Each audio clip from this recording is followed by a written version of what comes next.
Olá a todos!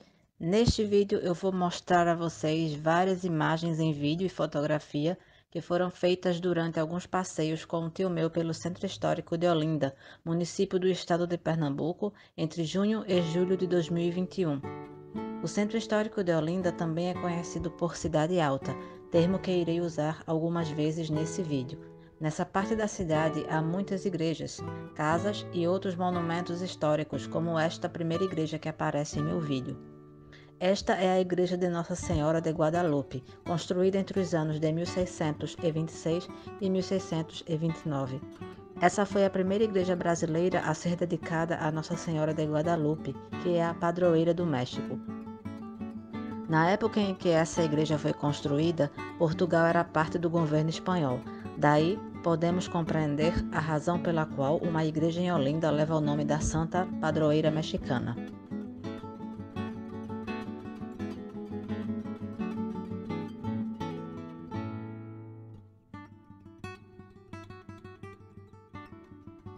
Esta é a igreja de São João Batista dos Militares. Construída na segunda metade do século XVI, essa igreja foi o primeiro local de morada de monges beneditinos no estado de Pernambuco e foi usada como capela no ano de 1586. Quando os holandeses invadiram Olinda e a incendiaram em 1631, a igreja de São João Batista dos Militares foi uma das poucas construções que sobreviveram ao incêndio. De acordo com minha pesquisa, essa igreja passou a ter o nome que tem quando em 1695 foi colocada à disposição da Irmandade de São João Batista dos Militares.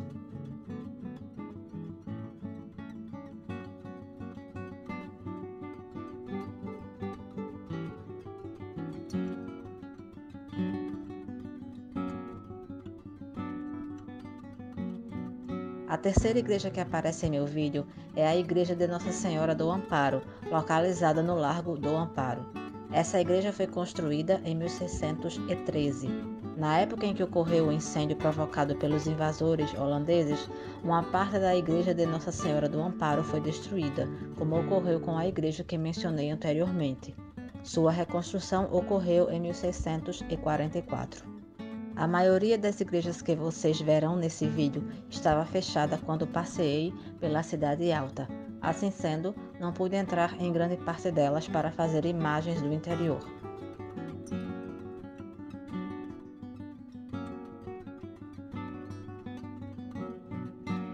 Eu gostaria de destacar aqui um trecho de um texto que encontrei no site portal.ifam.gov.br do Instituto do Patrimônio Histórico e Artístico Nacional, o IFAM.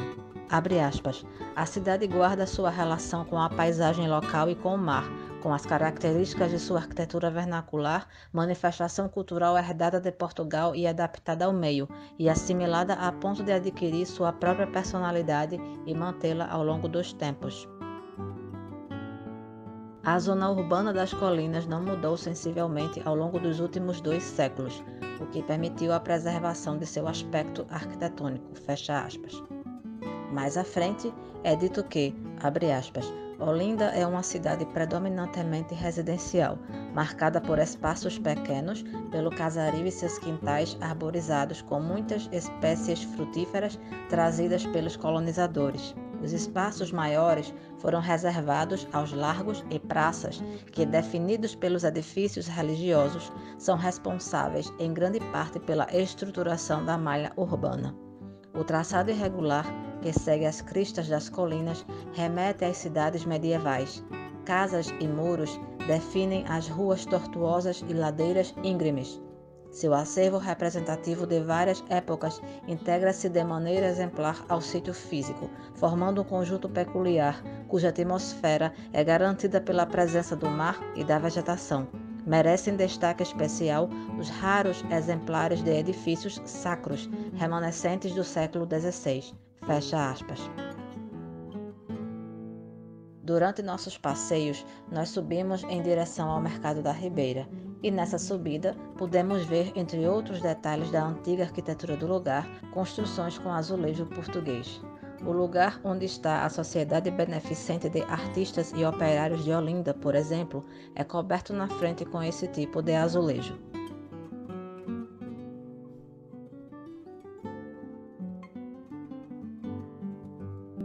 Ao chegarmos ao Mercado da Ribeira, encontramos várias e pequenas lojas onde são comercializados diversos artigos artesanais que nos fazem lembrar a cultura local.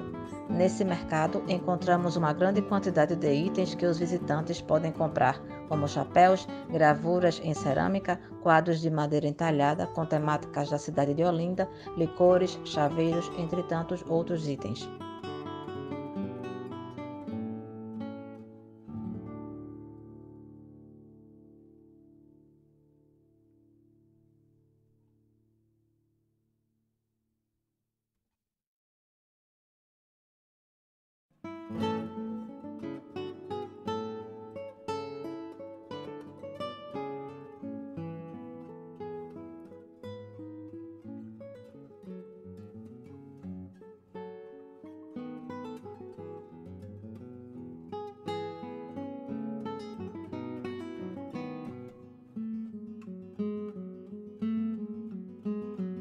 Por trás do Mercado da Ribeira, podemos ver o Alto da Sé, outro local bastante conhecido e visitado em Olinda. O Alto da Sé será o tema do meu próximo vídeo, a segunda parte, sobre os passeios que fiz pela parte antiga dessa cidade.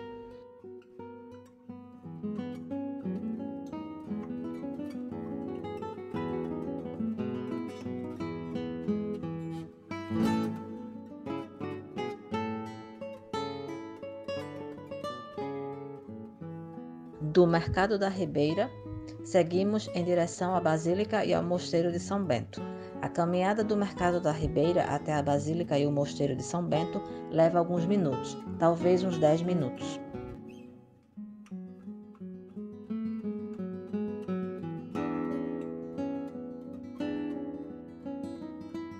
Até chegarmos lá, passamos por várias casas pintadas em cores vivas, algumas ornamentadas na fachada, outras têm portas ou antigas caixas de correio bem detalhadas.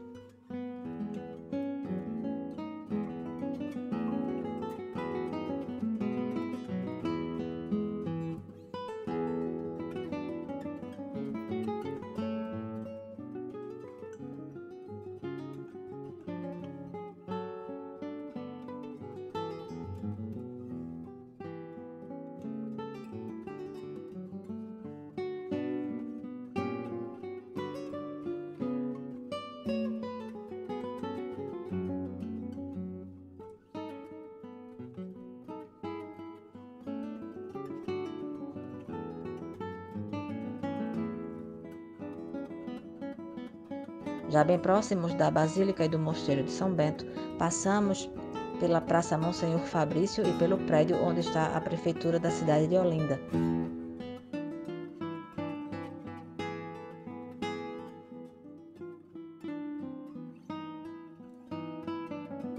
Chegamos à Basílica e ao Mosteiro de São Bento. Eu fiquei sabendo que esse lugar é bastante ornamentado no interior. Infelizmente, não pude filmá-lo por dentro, pois quando lá chegamos, uma missa estava sendo celebrada e havia um limite referente ao número de visitantes. Então, limitei-me a filmar a frente da Basílica e do Mosteiro de São Bento, bem como algumas casas próximas a eles.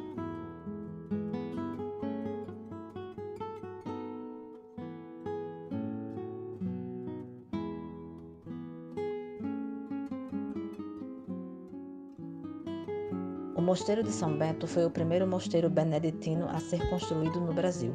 Sua construção ocorreu entre os anos de 1597 e 1599.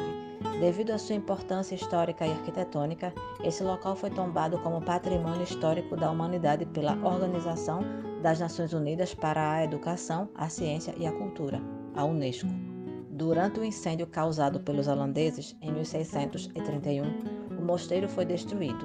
Boa parte da cidade foi queimada e desse local apenas o arquivo escapou do fogo, de acordo com um texto que eu encontrei no site Wikipedia.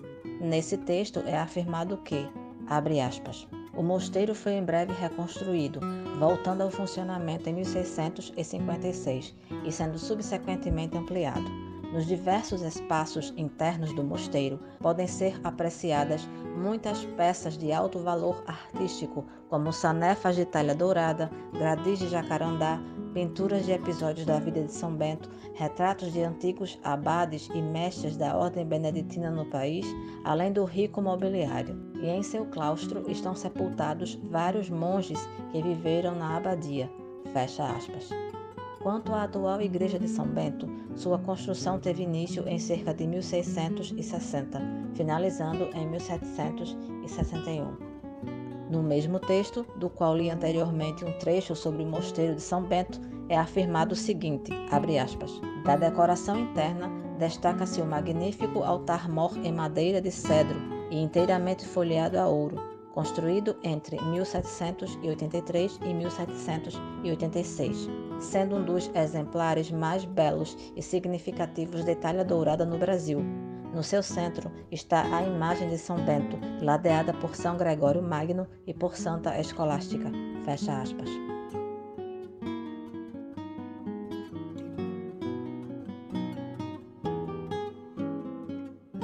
Sobre a sacristia é dito, abre aspas, a sacristia é uma das mais ricas de Olinda, com móveis esculpidos em cedro, decorada com espelhos de cristal e painéis nas paredes. O teto retrata a vida de São Bento, obras executadas por José Eloy da Conceição, por volta de 1785. Dentro de um grande nicho há um grande lavabo, esculpido em mármore policromado e confeccionado em Estremoz, Portugal. Outras peças importantes são um retábulo de talha dourada e um painel retratando Nossa Senhora das Dores. Abre aspas. Em 1998, a igreja do Mosteiro de São Bento foi elevada à dignidade de Basílica Menor pelo Papa João Paulo II através da Carta Apostólica Spectabile Quidem. Fecha aspas. A última igreja a ser mostrada nesse vídeo é uma que tem um nome bem extenso, Igreja de Nossa Senhora do Carmo do antigo convento de Santo Antônio do Carmo de Olinda, mais conhecida como Igreja do Carmo de Olinda, localizada no bairro do Carmo. Ela é o templo mais antigo da Ordem das Carmelitas no continente americano. Sua construção começou em cerca de 1580, período em que a Ordem das Carmelitas foi estabelecida em Olinda. Durante o incêndio que os holandeses causaram, a igreja e o convento foram danificados. Com a expulsão dos holandeses em 1654, o convento começou a ser reerguido por frades.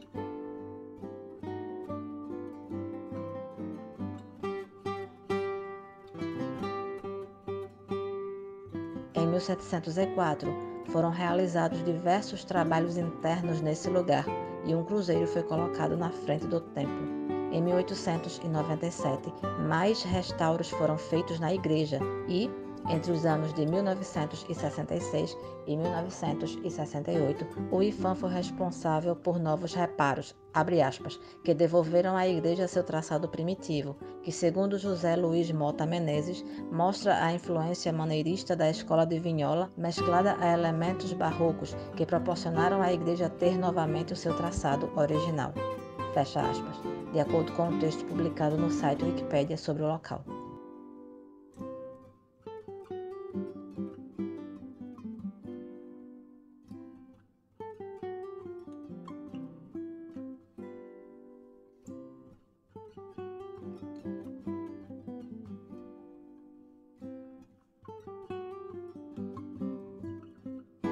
Enquanto caminhávamos pela Praça do Carmo, vimos alguns saguis.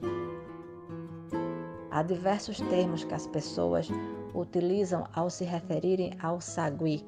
Esse animal também pode ser chamado de sagui de tufo branco, sagui do Nordeste, mico-estrela, sagui comum, maçal, entre tantos outros termos.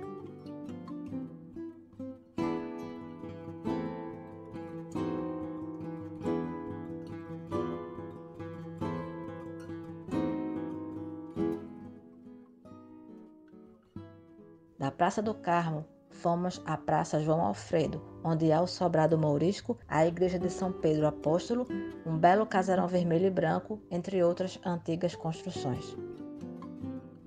A Igreja de São Pedro Apóstolo é a última igreja que você verá nesse vídeo. Ela estava em reforma na época dos meus passeios com meu tio pela Cidade Alta. Esse templo foi construído após a restauração pernambucana. Usamos o termo restauração pernambucana para nos referirmos ao período entre os anos 1645 e 1654, período em que ocorreram vários conflitos entre os pernambucanos e os holandeses. Estes últimos haviam invadido o Nordeste brasileiro em 1630, onde permaneceram até 1654, ano em que os pernambucanos os expulsaram do Brasil após os enfrentarem em diversas batalhas. A igreja de São Pedro Apóstolo foi construída no século seguinte. Ao lado dela está um ornamentado casarão branco e vermelho que se encontra à venda por alguns milhões de reais. Finda aqui a primeira parte das imagens que fiz dos meus passeios pela parte antiga de Olinda. No vídeo seguinte, eu vou mostrar a vocês um local chamado Alto da Sé, que, como afirmei antes, é parte da Cidade Alta, ou Centro Histórico de Olinda. É isso, pessoal. Até o próximo vídeo. Tchau, tchau.